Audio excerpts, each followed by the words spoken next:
What if the magical teachings of Thelema could help you build stronger, more secure relationships in today's world? Relationships can be challenging, but with concepts like true will and love under will, Thelema offers tools for building deeper, more balanced connections with others. Stick around to the end because I'm going to be bringing in insights from attachment theory and my own personal experiences to help you bring these principles into your own relationships. If you like this video, please like it and subscribe to the channel for more insights about Thelema and true will. Also, please consider supporting me on Patreon. I will leave a link to my Patreon in the description for this video.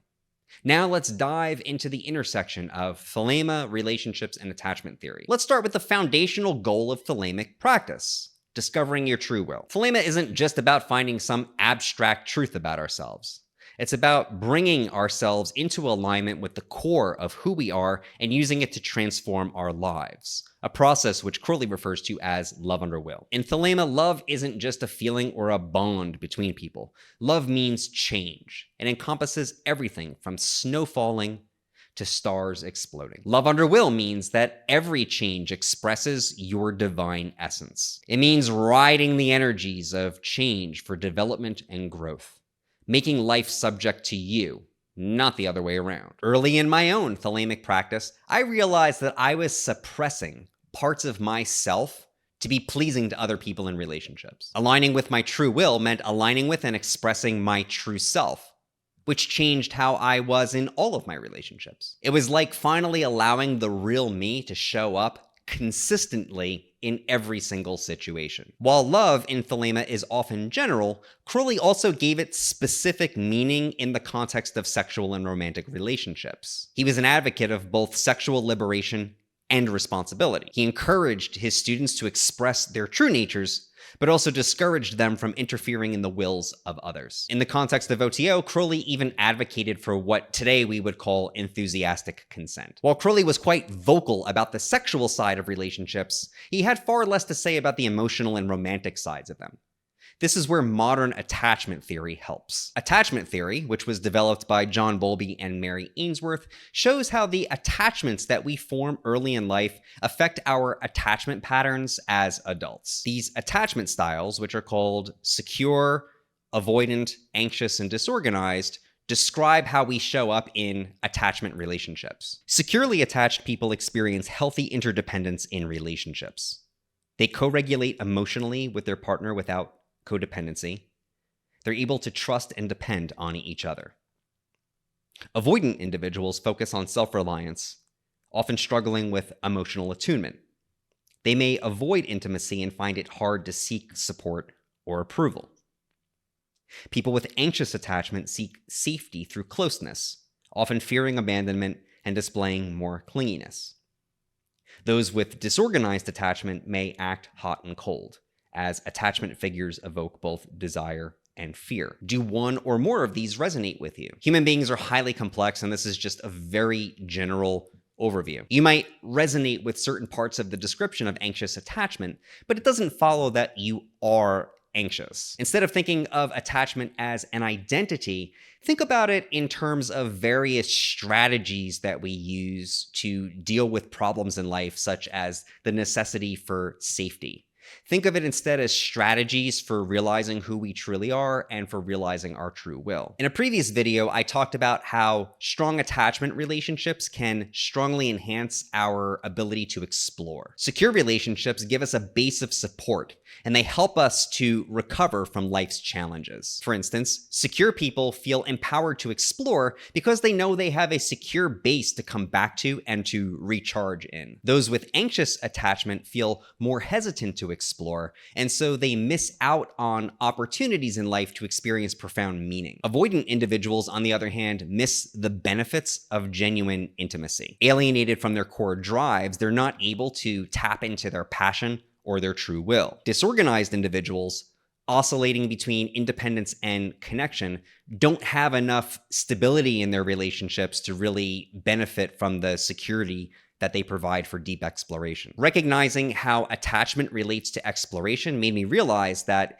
it doesn't have meaning just for our romantic relationships. It actually has meaning for how we actually put our true will into effect. By the way, if you're interested in exploring your true will on a deeper level, you should check out Will Discovery. Will Discovery is a one-on-one journey where I help you discover your life's purpose, the unique calling that aligns with your deepest self. Together, we will explore the pivotal moment and the most profound experiences of your life. I will guide you in seeing patterns and insights that may have previously escaped your notice. With these revelations in hand, we will work together to craft your will statement. This is a powerful, single-sentence expression of your true will. It'll bring you clarity, direction, and inspiration in your life, just as Aleister Crowley promised it would. If you're ready to discover the purpose for your being here on Earth, click the link in the description for this video to see my availability for Will Discovery. Now let's get back into relationships, attachment theory, and Thelema. Attachment styles also impact how we set boundaries,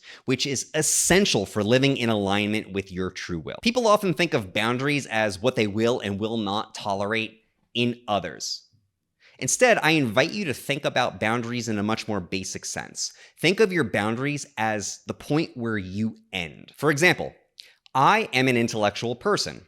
I enjoy exploring concepts and implications without arbitrary limits. Most people are far more conventional in their thinking than I am. This doesn't mean that I cannot have really good conversations with these people, and it definitely doesn't mean that I can't collaborate with them. However, when people start to act in a way which is bigoted or hostile, I'm going to become too uncomfortable to interact with them. It's going to be too hard for me to show up as my authentic self in a way which is true to me, unless I want to have a bunch of unnecessary conflict, which, let's face it, most people don't. So that's my personal boundary. That's the point past which I cannot show up as myself. It has nothing inherently to do with the other person. They don't have any control over it. The boundary is completely mine. Asserting a boundary does not mean getting another person to change their behavior. Asserting a boundary means I don't go where I don't belong. Secure individuals generally rely upon other people to meet their needs. So if they were in a situation where they needed something, they would just vocalize that need. For example, they might say to the person, I don't think this conversation needs to be this heated. And then if the other person didn't meet that need by taking down the temperature, they would assert the boundary. If it were a work environment where they didn't have any choice to be in the situation, they might internally, emotionally detach and stop taking the other person's behavior personally.